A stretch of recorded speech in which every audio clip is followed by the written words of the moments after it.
Hello, everyone. My name is Igor Shibiton. I'm a student of King's College of London on my master program in international relations and work as an intern for IDSS Verona. And today is June 16, 2020, and today is the meeting of the leaders of the two biggest and greatest country in the world, United States and Russia. And today we are going to talk about balance of power between Russia and Europe. We invited one of the experts in these sort of questions, Dr. Gonzalo Pozo. Dr. Gonzalo Pozo works at the Department of Economic History and International Relations at Stockholm University.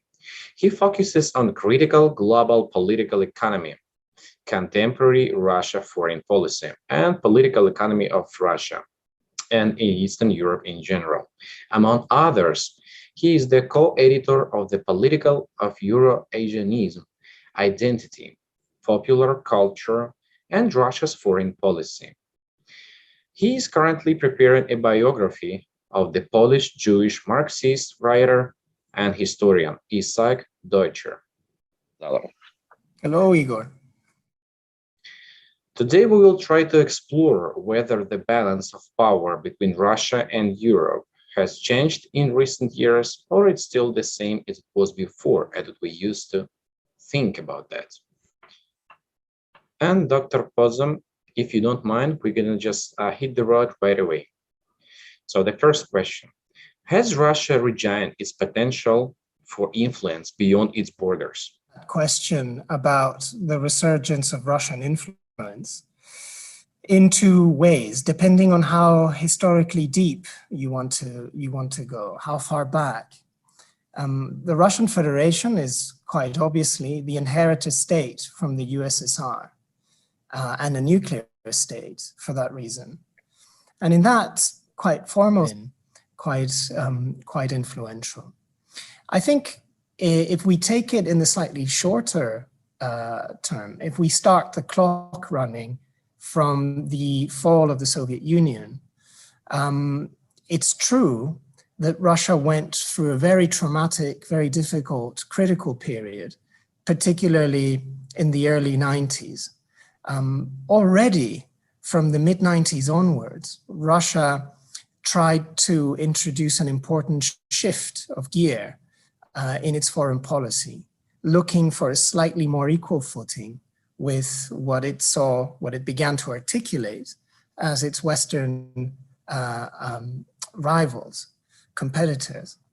But it's really with the ascent of Putin after 2000 to the presidency of the Russian Federation, and in all the political period since, which he's completely dominated and in which he's completely rearranged Russian politics in the direction of Russian foreign policy, that Russia has, let's say, been very successful in that short historical perspective at reasserting, at reaffirming its international stance, at seeking to be taken seriously, at seeking to be a decisive influence on a number of international scenarios that have defined international politics since the year 2000.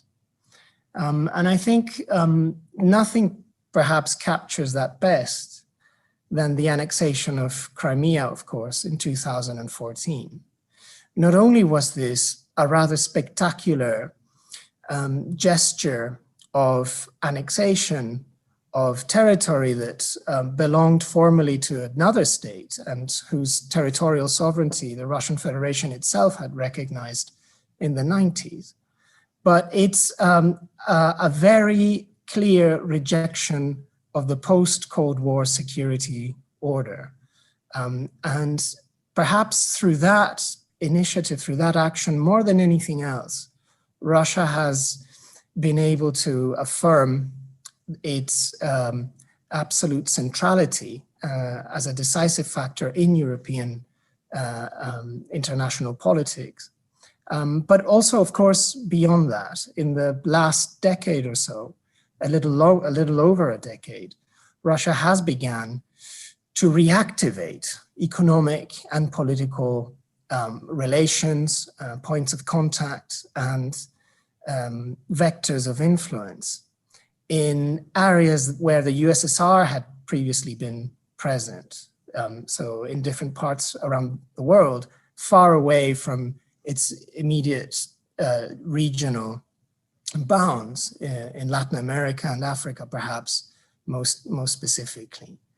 And I think that recently, the Russian Federation has even been relatively successful in deploying its military in Syria in a bid to support the Bashar al-Assad regime there. And it's had a relatively successful attempt in Syria, where many other Western counterparts have decided to, in a sense, give up. So I think that in a slightly shorter term, historical term, I think it's definitely true that Russia has been able to reassert its national presence, its international presence, and its international interests. Yes. Is there Three Seas initiative a plan to contain Russia?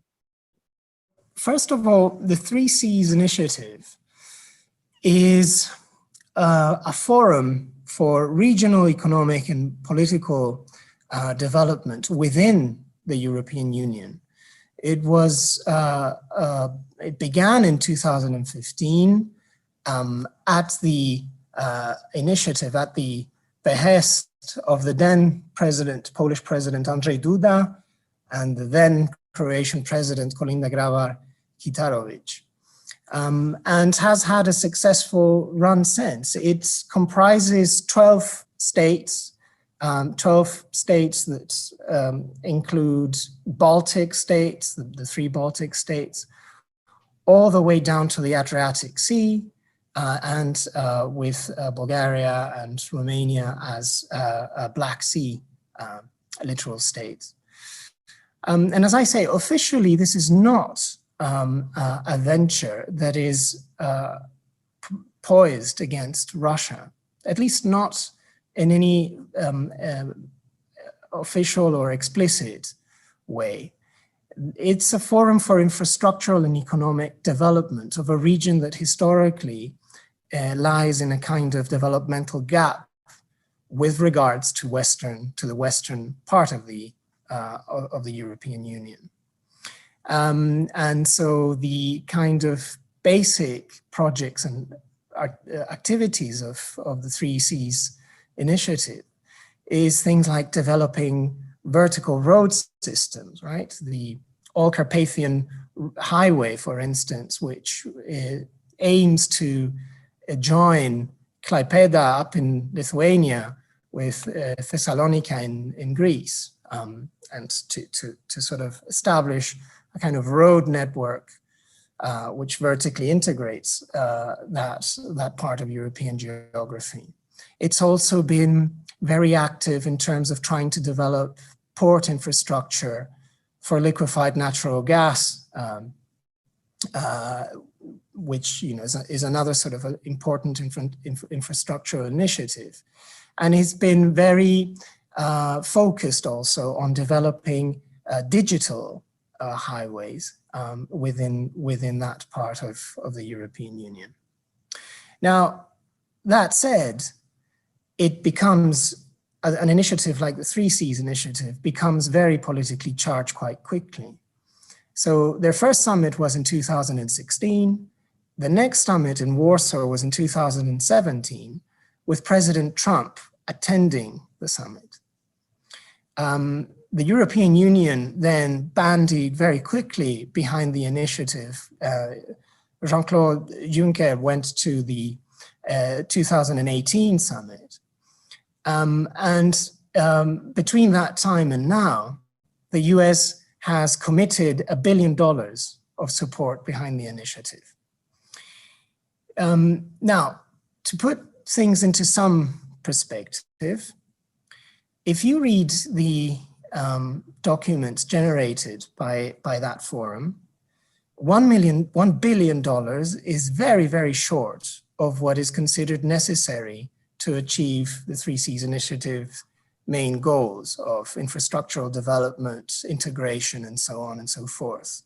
The round part figure is said to be around $600 billion. So $1 billion is very little in compared to that. So far, US Congress has released 300 million out of the 1 billion that Donald Trump pledged in terms of support for the TSI.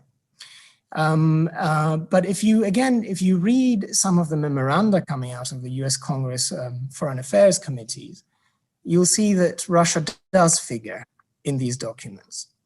And indeed, the last summit, I think in October 2020, was attended by then acting Secretary of State, Mike Pompeo. And Mike Pompeo did, in that summit, stoke up fears of Russian interference, fears of Russian digital meddling, cyber attacks, and so on. He stoked up the fact of energy dependence on Russia and just generally the menacing presence of Russia very close to the area of the Three Seas Initiative, and committed, in a sense, or reaffirmed the US's and just generally the West's support for the TSI in terms of the Russian threat. So the Russian threat is, at least discursively, something that is an important element. For the more conservative elements behind this initiative and those who support it, uprooting Russian influence or potential Russian interference in the political economic affairs of that region would be an important aim, indirect aim of the TSI. In that frame, are Russia and the European Union allies or competitors? If they are competitors, why? They are certainly adversaries, two adversaries very closely tangled up in a very dangerously deteriorating relation, it has to be said. Last February 2021, the current European Chief of Foreign Policy, Josep Borrell, went on a visit to Moscow. This coincided with a context of political protests against the Putin regime there. And Borrell's visit happened at the same time as the Russian state decided to expel 3 EU diplomats, one from Poland, one from Germany, and one from Sweden, I believe, accused of stoking up the anti-Putin protests. These diplomats, of course, retorted that all they were doing there was observing. This meant that Borrell had to come, had to, in a sense, try and dress up in some civil way what had happened in Moscow. But as soon as he came back, he, in a sense, confirmed the relative failure of recent European attempts to deal with what is essentially a very difficult partner.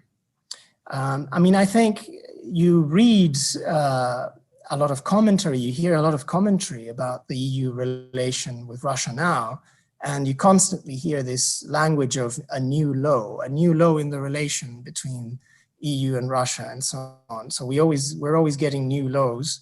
I think that language might be a little suspect, but the fact is that the attempt was to establish, since the mid-90s, some form of reliable, predictable, perhaps even mutually beneficial partnership at several levels between the European Union and the Russian Federation.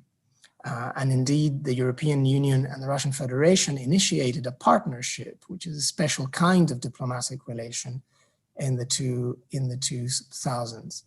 But behind this, there were two essentially irreconcilable concepts of Russia's place in the military and diplomatic and economic setup of Europe after the Cold War. Russia, I think it's fair to say, has wanted to be part of a kind of European concert, a sphere of international cooperation which could go all the way from Lisbon to Vladivostok, as Putin said in 2005, I think,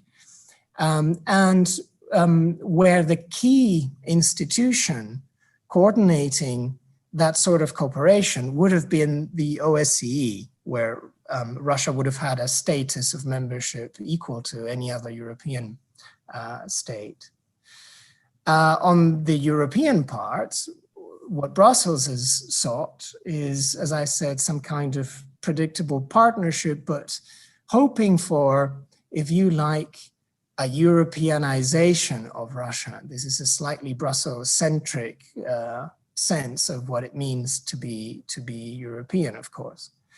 But a slightly more 21st century sense of international cooperation and so on, more liberal Russian regime, a more standardized kind of partner. Those two different ideas of what Russia-EU cooperation should be about have failed. And of course, very critically, they've become entangled in a security issue that, the shadow of which is going to be with us, I think, predictably for a few decades, which is the annexation of Crimea that I've talked quite a lot about. But it's not just Crimea. So there's Russia's role as the main gas exporter to the European Union, on which these imports of Russian gas, many European states, especially to its eastern flanks, are very dependent on. There's also the very important problems of the very authoritarian regime in Belarus and how to deal with that. There is the problem of Moldova and the presence of a small Russian military contingent in Transnistria there.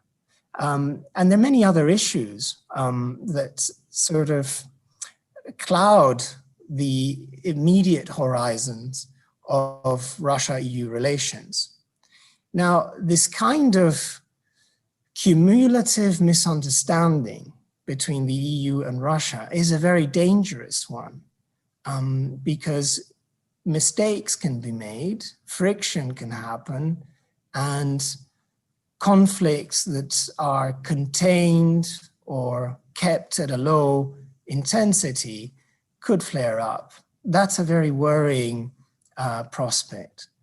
So they are competitors. They're deeply interdependent competitors, and they're tangled up in a dangerous relationship. So the next question is about Russia influence. Is Russia's influence an expansion or an expansion, or it's an expansion for cooperation for the benefit of peace and friendship? You see, as far as we can speak about an expansion, Igor, I don't think any capitalist state has ever expanded or even sought to expand its influence. We're not necessarily only talking about territorial expansion, really for the benefit of peace, friendship, and cooperation. So beyond very clear or very unified ideas of foreign policy, the fact is that Russia, in this sense, is no different than many of its Western competitors. It does not necessarily always speak in a unified voice. Foreign policy is the product of a very fractured chorus of many voices and many interests and many perceptions, very divided internally often, and without any clear and universally accepted sense of identity or sense of interest or sense of a route forward on any side. But as I say, the fact that Russia has wanted to assert its interests and resist any sort of Western retaliation against the extension of those of what it considered its legitimate international interests means that we can easily fall, deliberately or through mistake, into very dangerous scenarios. I mean, I've mentioned a few already. I haven't mentioned the second Nagorno-Karabakh war of last year, which is a very good proof of that. The fact is, in the context of global political economy, these large states, these big powers, don't really, think of the extension of their influence in terms of peace and friendship, and the effects of their policies are very dangerous for the rest of us. We often hear aggressive rhetoric against Russia, its projects, and cooperation. Does this represent any real visible threats, or just political speculations? Yeah, I think that's a good question, although I don't know about aggressive rhetoric against Russia as such. We certainly hear it nonstop against the Putin regime, which is a slightly different angle on the question. There is certainly, and I think it's very clearly detectable over the last decade, 5 years, I think a growing sense that Russia represents a kind of threat. I live in Sweden. The Swedish foreign policy establishment has always been, in a sense, has always had a special attitude towards this big Russian neighbor. Over the last few years, though, there's an intensification of a kind of more aggressive rhetoric, or perhaps a stance that commits Swedish foreign policy and defense policy more staunchly in terms of defense against a possible Russian menace. That you can find, I think, in many chancelleries of the West. You can certainly detect the same shift in attitudes towards Russia in London and in Washington as well. So it's not unique to Sweden. It's actually quite extended.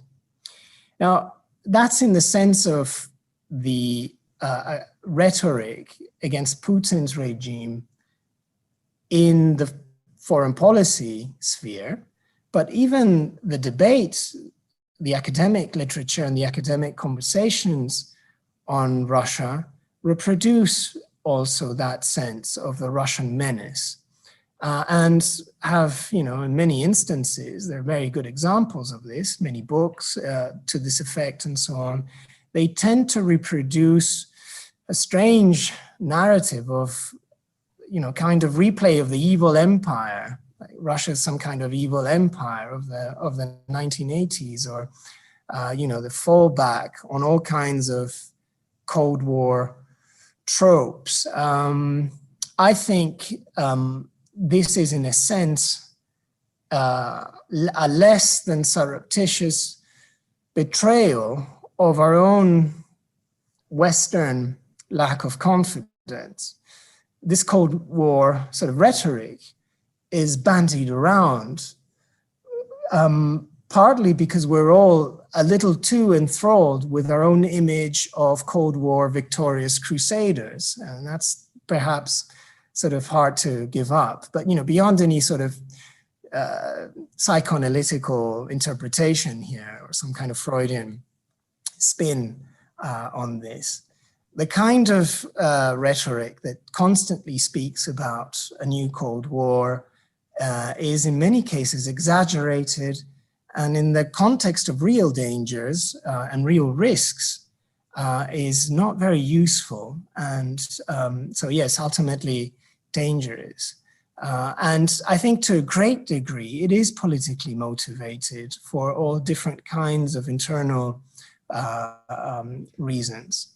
What I've just described is of course not the full picture. So there's many within academic debate that are precisely trying to work against this systematic misunderstanding, reification of Moscow's foreign interests as Cold War-like evil, and so on. But there is that stand, both in on a kind of scientific register and also on a kind of policy register, and it's not a very useful one. And the last question. In your opinion, what is the best format or ideal scenario for the integration of Europe and Russia in the common economic, military, culture, and political space? You know, in a sense, the meeting between Biden and Putin just an hour ago, as we were both coming into this meeting, suggests, I mean, we take it with a lot of caution, of course. We don't know what's going to happen. The worst that can happen is nothing. They've met and they've marked their differences, but maybe something good can come out of it, some more clarity, some kind of predictability and so on. But that, in a sense,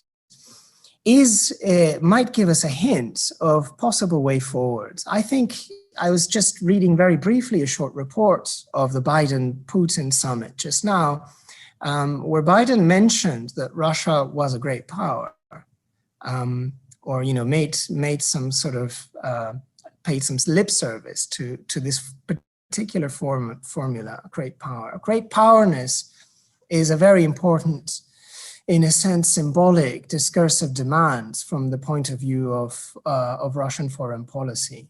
The Russian Federation has really striven to be considered, to be accepted as one more important player, one more great power. This has been a very important discursive